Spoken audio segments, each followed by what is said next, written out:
Saludos mis queridos enemigos. Soy Anon 5599.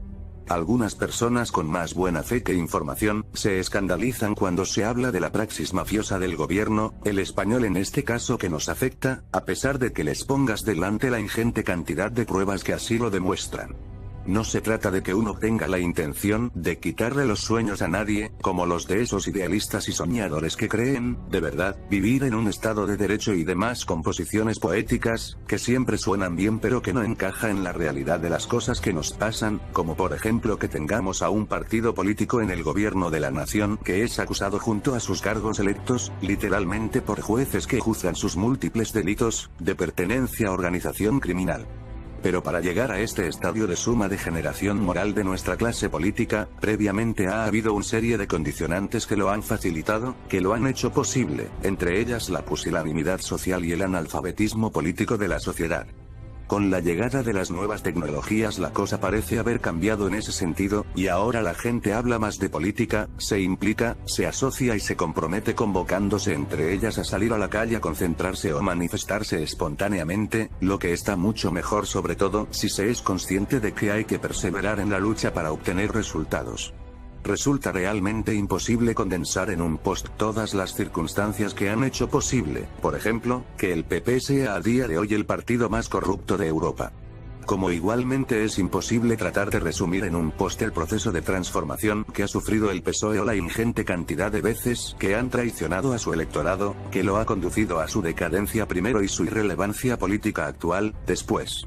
Necesitaríamos, además, de toda una enciclopedia para relatar las complicidades, connivencias, pactos y alianzas que tanto PP como PSOE han llevado a cabo durante 40 años, para mantener a toda costa la apariencia de país democrático, aunque siempre bajo la tutela de los poderes fácticos emanados y forjados durante la dictadura. Ayer Jordi Pujol reapareció en un acto público. Jordi Pujol, uno de los padrinos de esa mafia formados en el tardo franquismo, que hizo de Cataluña su territorio en el que, para hacer negocios, había que pagar una cuota a la familia y como bien sabéis ese canon, ese peaje, llámesele como se quiera llamar, no era un hecho que desconocieran las más altas esferas del poder, incluidos el rey, Felipe, Aznar, que los convierte en cómplices y consentidores, debido a que todos ellos perseguían en el fondo más o menos lo mismo, su propio enriquecimiento. Ayer, una serie de amigos de Pujol, en un acto público rendían homenaje a la figura de este como presidente. Y aún tuvo uno que escuchar de ese chorizo lo que tenía que hacer la sociedad catalana. Lo que yo debo hacer como catalán, como si a uno le importara ni poco mucho lo que diga semejante delincuente, acerca de lo que tenemos que hacer o dejar de hacer los catalanes. Devuelve hasta el último céntimo y tira de la manta igualmente, para empezar a ser escuchado. Si hay un hecho que demuestre de forma más palmaria y meridiana el fraude de democracia y de sistema judicial que padecemos, es el que este personaje aún siga libre y encima se atreva a decir a los demás lo que los demás debemos hacer. Como bien sabréis, amenazó en su día con tirar de la manta si las imputaciones llegaban demasiado lejos, único motivo por el que, ahora mismo, se me ocurre que ha evitado su ingreso, o el de su esposa, en prisión, sobre todo si nos atenemos a las prisas que tiene algún que otro juez para enviar a prisión a otros supuestos malversadores de caudales públicos, como es el caso del juez Llarena con los independentistas catalanes.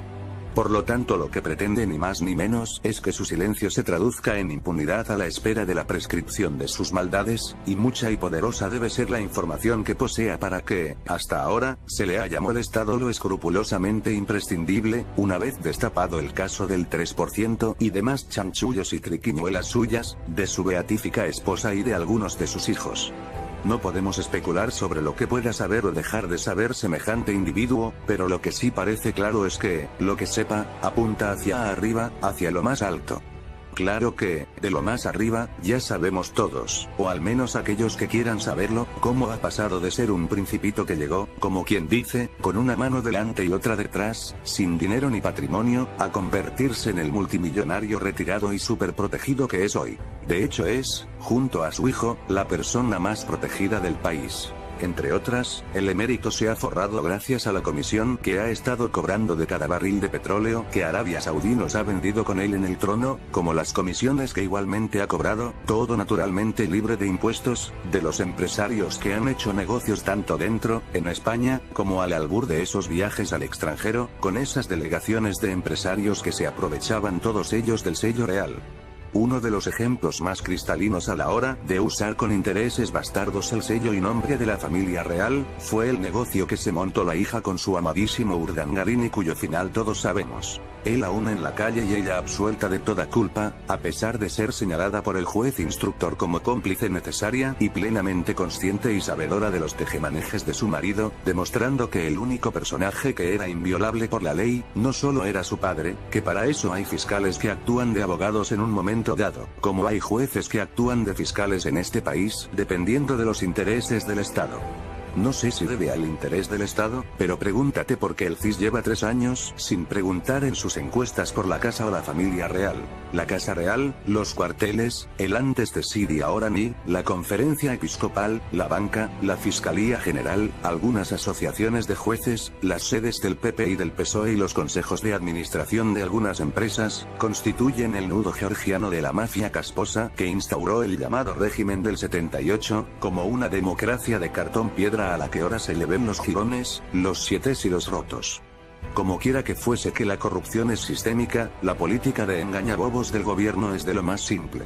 Decir que sí, que se lucha contra la corrupción a pesar de que los hechos demuestran lo contrario, tanto a nivel de consumo interno como externo, tal y como señalábamos ayer en el anterior video, que se desprende del informe Greco de la Comisión Europea que incumple, sistemáticamente y a rajatabla, el gobierno de Rajoy en la lucha contra la corrupción.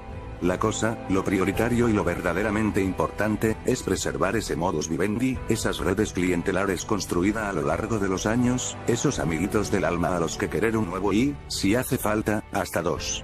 ¿Quién ha dicho que no nos merecemos lo que nos pasa?